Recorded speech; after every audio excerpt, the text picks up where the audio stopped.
A fresh wave of newly released documents has reignited one of the most uncomfortable controversies surrounding Britain's royal family, and once again, Andrew Mountbatten-Windsor is at the centre of it. This time, the situation has escalated to the point where King Charles has publicly indicated that the palace is ready to support police if they request assistance. The documents, released as part of the latest tranche of files linked to the late Jeffrey Epstein, are raising renewed questions about what information was shared, when it was shared, and whether official boundaries may have been crossed during Mountbatten-Windsor's time as a UK trade envoy. According to the files, Andrew Mountbatten-Windsor allegedly shared confidential material with Epstein around 2010, years after Epstein had already been convicted of serious crimes. These revelations have prompted fresh scrutiny from campaigners and have now reached the attention of British police. On Monday, Graham Smith, the chief executive of the anti-monarchy group Republic, confirmed that he had formally reported Mountbatten-Windsor to authorities. The report alleges suspected misconduct in public office and a possible breach of confidentiality obligations connected to his former official role. Shortly after, Thames Valley Police confirmed they had received the report and were actively assessing the information in line with their established procedures. While no formal charges have been announced, the confirmation alone marked a significant turning point in the unfolding story. Later the same day, Buckingham Palace released a carefully worded but notable statement. A palace spokesperson said King Charles has made his deep concern clear, both through his words and through unprecedented actions, regarding the allegations connected to Mountbatten-Windsor's conduct. The statement emphasized that while the specific claims are for Mountbatten-Windsor to address himself, the palace stands ready to fully support police if they are approached. Andrew Mountbatten-Windsor has consistently denied any wrongdoing related to his association with Epstein. He has not publicly responded to these latest allegations, though he has been contacted for comment. The former prince stepped down from his role as UK trade envoy in 2011 after coming under heavy criticism over his links to Epstein, saying at the time that the position was no longer necessary for the work he intended to do in the future.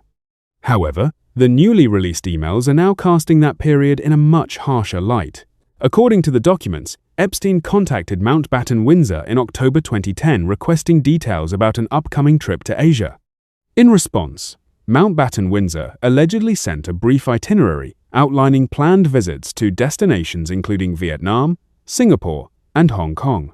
After the trip concluded, he is said to have forwarded visit reports back to Epstein. Those reports were originally prepared by his advisor, and the overseas travel was later listed in official financial disclosures published by the royal household. While UK trade envoys are not classified as civil servants, the role carries a clear duty of confidentiality.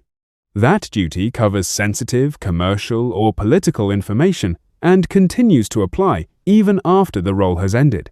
Whether the information shared crossed those boundaries remains unclear, and that uncertainty now sits at the heart of the police assessment. The fallout has not been limited to one individual. In recent days, several prominent figures in British public life have faced growing backlash over past links to Epstein. Former UK ambassador to the United States, Peter Mandelson, resigned from the House of Lords after documents appeared to show he shared sensitive information with Epstein following the 2008 financial crisis. British police have since searched properties linked to Mandelson as part of a separate investigation. Mountbatten-Windsor has long maintained that he travelled to New York in 2010 solely to cut off contact with Epstein, a claim he made during a widely criticised television interview.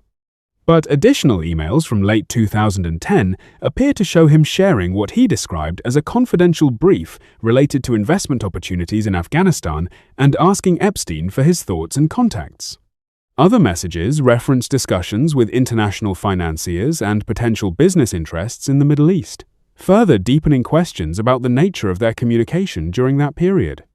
These latest revelations come just days after Mountbatten-Windsor quietly moved out of his longtime Windsor residence, adding to speculation about the pressure surrounding the case. Meanwhile, a Kensington Palace spokesperson said the Prince and Princess of Wales are deeply concerned by the newly released documents and emphasised that their thoughts remain focused on the victims. As authorities continue reviewing the information, the situation remains fluid. What is clear is that the Epstein fallout is far from over, and its impact continues to reach deep into Britain's most powerful institutions.